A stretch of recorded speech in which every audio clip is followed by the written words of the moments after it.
আমার রান্নাঘর থেকে আবারও চলে এসেছি তোমাদের জন্য একটা লোভনীয় স্বাদের রেসিপি নিয়ে। দেখে নিশ্চয়ই বুঝতে পারছো, এই যে বলেছিলাম ষষ্ঠীর আইটেমগুলো একে একে তোমাদের সামনে শেয়ার করব। তো আজকে শেয়ার করব পমফ্রেট তন্দুরি। কেমন আছো তোমরা সবাই? আশা করি সবাই খুব ভালো আছো, আমিও ভালো আছি। আমার নতুন একটি ভিডিওতে তোমাদেরকে স্বাগত। তো দেখো, এখানে আমি একটু ছোটো সাইজের পমফ্রেট মাছ নিয়েছিলাম বাজার থেকে, সেদিন বড় সাইজটা পাইনি। তো এরকম মাছগুলোকে আমি বাড়িতে এসেই কেটে ধুয়ে নিয়েছিলাম, তার কারণ বাজারে সব মাছ কাটা আমার ঠিক পছন্দ হয় না। তো এরকমভাবে মাছগুলো ধুয়ে পরিষ্কার করে এরকম পিস করে কেটে একটুখানি জাস্ট মাঝখান থেকে চিড়ে নিয়েছিলাম। তো এটা আমি আগের দিনই বাজার থেকে আনিয়েছিলাম, তার জন্য কেটে ধুয়ে পরিষ্কার করে একটু মশলা মাখিয়ে ম্যারিনেট করে আমি ফ্রিজে স্টোর করে রেখেছিলাম।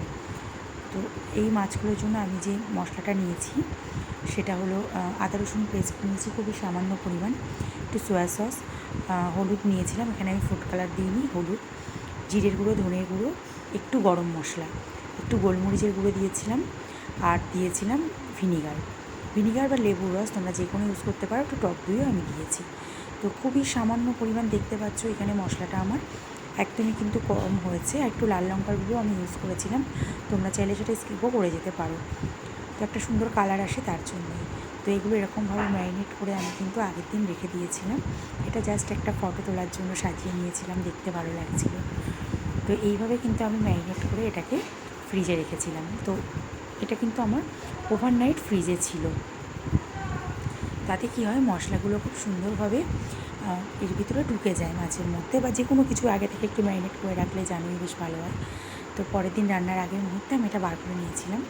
বেশি আগে কিন্তু আমি এটা বার করিনি, তার কারণ হচ্ছে বেশি আগে যদি আমি এটা বার করতাম তাহলে কিন্তু জলটা অনেকটা ছেড়ে যেত, তার জন্য। তো চলো এবার আমি এটাকে ভেজে নেব। তো সেদিন তো আমার ইলিশ মাছটাও রান্না হয়েছিল, তো ওই একই তেলে কিন্তু আমি এগুলোকে ভেজে নিয়েছিলাম, আর এটা কিন্তু আমি সরিষার তেল ইউজ করেছিলাম।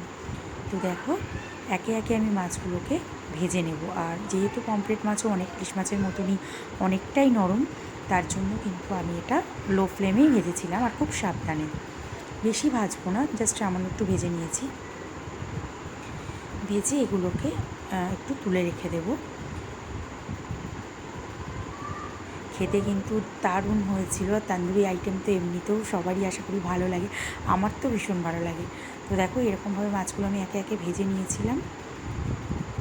এটা কিন্তু খুবই সিম্পল আর একদম চটজলদি রেসিপি বলতে পারো, বেশিক্ষণ যে টাইম লাগে সেটা কিন্তু নয়। আর আমার কিন্তু এটা ভীষণ ভালো লাগে। তো একইভাবে চিকেন যেমন আমি ফ্লেভার দেওয়ার জন্য, স্মোকি ফ্লেভার দেওয়ার জন্য গ্যাসের উপরে ছেঁকে নিই, ঠিক সেরকমভাবেও কিন্তু মাছগুলোকেই আমি খাওয়ার আগে এরকম গরম করে নিয়েছিলাম।